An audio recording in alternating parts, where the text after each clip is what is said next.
Assalamu alaikum урматтуу мекендештер. Телевизорду карасаңар деле, радиону уксаңар деле, кайсы жакты карабасаңар, баардык жактан коркутуу, үркүтүү, ары баспа, бери баспа, амандашпа, көчөгө чыкпа. Белгилүү инсандар деле карасаң ошолордун баары тотугучтай кылып кайталап, эмне үчүн деп сурасам, эч ким жооп бере албайт. Тажы вирусу жугат дейт. Ал кантип жугат экен? Тажы вирусунан этият болгула дейт. Кантип? Баягындай чыптама кийип алгыла дейт. Бет кап кийгиле дейт. Билген инсандар тажы вирус чачтан да кирет дейт. Чачтан да жугат дейт. Чач аркылуу дагы өтөт дейт денеге.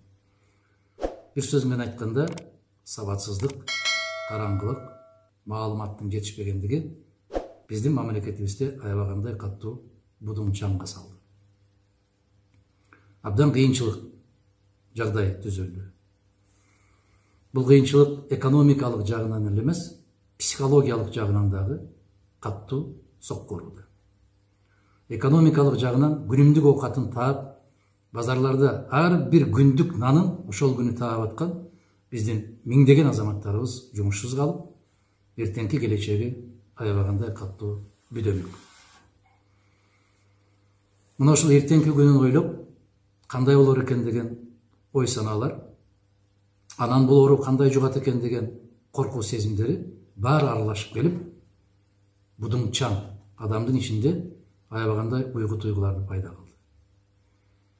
Бүтүндөй дүйнөлүк дарыгерчиликтердин атасы болгон Абу Али ибн Сино айткан экен: бир нерседен коркуп жашоонун өзү дарт деп.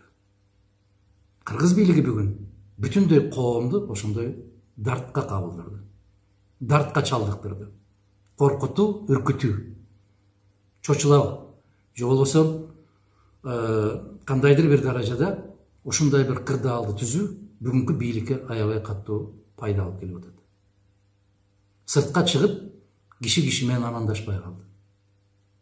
Ана кээ бир жерлерге барып алсам, атайын кезектерди күттүрүп коюп, тамак аш саткан дүкөндөрдө кезек турат. Алар айтат, бири-бириңерге 1 метрден жакындабагыла деп. А эмне үчүн анда кезек күттүрүп атасың сен? Эмне үчүн ошондой шарт түздүң? Экинчи жагынан, Кыргыз Республикасы дүйнөлүк мафиялык өкмөттүн куурчагына айланды. Мына эл дарбыса бирөө кошо дарбыйт дегендей болуп, башка мамлекеттерде эмне болуп атса ошону туурап, өз алдымчалык менен, өзүнүн акылы менен жашабаган өлкө, жашабаган бийлик өз элине өзү өкүмзарлык кылып атат. Бул оору чоң мамлекеттерге аябай чоң пайдасын тийгизди. Мына салып аткан будуңчаңдар, Италияда монча киши каза болду, Испанияда мынча киши каза болду, Кытайда мынча киши каза болду, Америкада мынча киши. Карап көрүңүздөр. Эгерде ошол мамлекеттерде жыл башынан 3 айдын ичинде канча киши каза болсо, дал ошончо киши каза болду.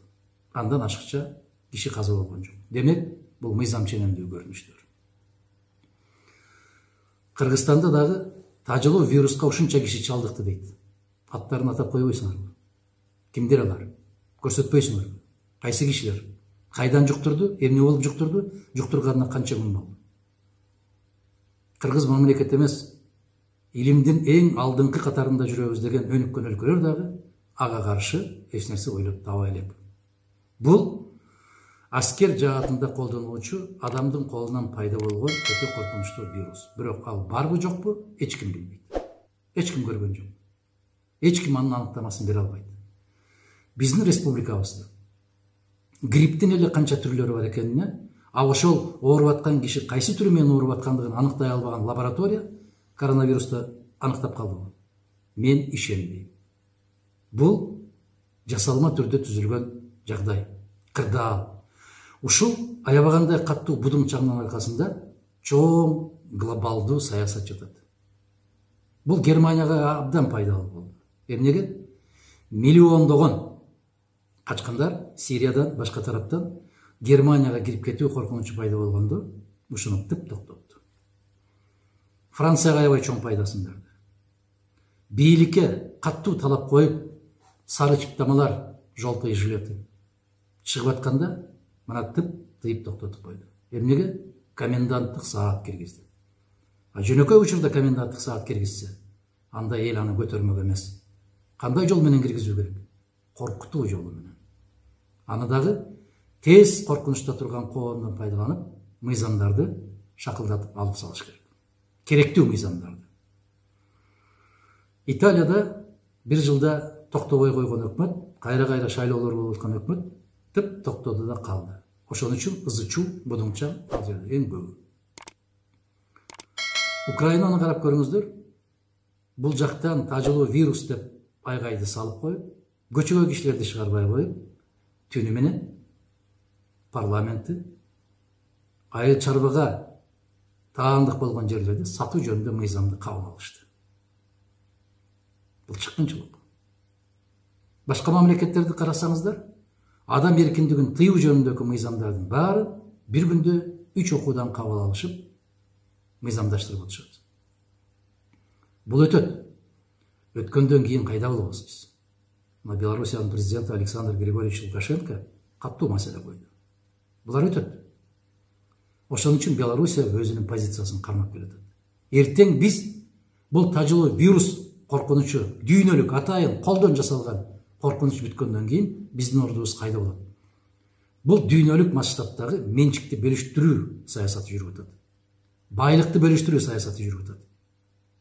Ошонун ичинде Кыргызстан куурчак болбой эле койсо болмок. Бийлик башындагылар ойлонсо болмок. Дарбыган мамлекеттерге кошуп дарбып, карап отурат кечинде. Россияда президент эмне дейт, өкмөт эмне дейт, эртеси тоту куштай болуп ошону сайрап чыгат. Өзү билген кишидей болуп чыгат. Мунун баары куурчакчылык. Мунун баары тоту куш саясаты. Өзүңдүн аракетиң кандай? Эртең Кыргыз Республикасы кайда болот? Россияда 100 миңдеген биздин жарандарыбыз жумушсуз калып отурат. Өз жарандарына алар айлык акысын 1 айлык сактоо менен деп тыюу салды жумушка. А биздин жарандар эмне кылат? Алар кайрылып келсе кайда жайгаштырасын? Бизде буудай өндүрүүчүлөрдү класс катары жок кылдыңар, тыйып салдыңар. 3 тегирменчи мыйзам жаза коюп, буудайды жок кылды. Эртең күркүрөгөн күз келет, кычыраган кыш келет. Эртең бул тополоң бүткөндөн кийин ордубуз кайсыл жерде болот? Бүгүн күнүмдүк оокатын таап иштеп аткандар үй бүлөсүн бага албай калса ага кандай жардам бересиң? Кантип ушул жолдон чыгасың? Кандай программаң бар? Шымын булгап алгандай болгон өкмөтүңдөн пайда чыгабы? Бирин кетирип, экинчисин кетирип, үчүнчүсүн кетирип, төртүнчүсүн кетирип, тек гана Абылгазиев аман калса болду деп отурган президенттин келечеги кандай болор экен? Сага Абылгазиев керекпи? Же Кыргызстан керекпи? Кече депутаттар Абсамат Исхак Масалиев абдан туура маселе койду. Аны менен чогуу келген ушулар менен Кыргызстанды өркүндөтөбүз дегендерден эч ким калбады, Абылгазиевден башкасы. Ушундай шартта касиеттүү Кыргызстандын элине кайрылам. Өзүбүзгө ишенели. Өзүбүздүн күчүбүз менен эч кандай коркунучка берилбеңиздер. Бул тажылуу вирус деген шылтоо. Буга мисал кече Нарындагы аксакалыбыз ачыктан ачык кайрылды. Жээнбековке кайрылып атат. Эмне чара көрүлдү? Мен эч кандай ооруган жокмун. Менин кемпирим ооруган жок. Менин балдарым ооруган жок. Эч ким ооруган жок. Мени бекерден бекер ооруканада кармап отуруп, зордоп дары ичирип, мен ичпей койдум, кемпирим ичти, ичкенден кийин ооруп калды деп. Аксыдагы Кербен ооруканасынан чыккан келиндин интервьюсун караңыздар. Мага таблетка да берген жок, ийне да сайган жок, 14 күн кармап туруп, айыкты деп, мен өзүм билбептирмин дейт тартып атканын. Айыкты деп теледен көрүп калдым. Мунун баары калп деп. Мен 19 мартта кайрылганымда сиздерге айттым эле. Муну коркунучтардын баарына көңүл бурбаңыздар. Чуркап барып дүкөндөрдөн тамак аштарды сатып алып, өзүбүздү өзүбүз ызы-чууга салбайлы. Бардык нерсе өзүнүн орду менен болсун. Сабырдуулук. Бир гана сабырдуулук менен туура чечимдерди кабыл алуу менен бул дүйнөлүк барайдан кутулуп кетебиз. Мен дагы бир жолу баса белгилейм. Кыргызстан чоң глобалдуу саясий оюндардын куурчагына айланды.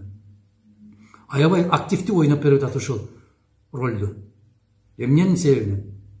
Бийликтин түркөйлүгүнөн, сабатсыздыгынан. Карап көрүңүздөр. Кыргызстанда ушундай ызы чуу чыга электе дүйнөлүк уюму $121 миллион бөлүп атат Кыргызстанга. Андай ызы чуу чыга эле. Эмне үчүн? Себеп Кыргызстан аркылуу, коррупциялашкан бийлик аркылуу ошончо акчаны бөлүп алууга аябай кызыктар.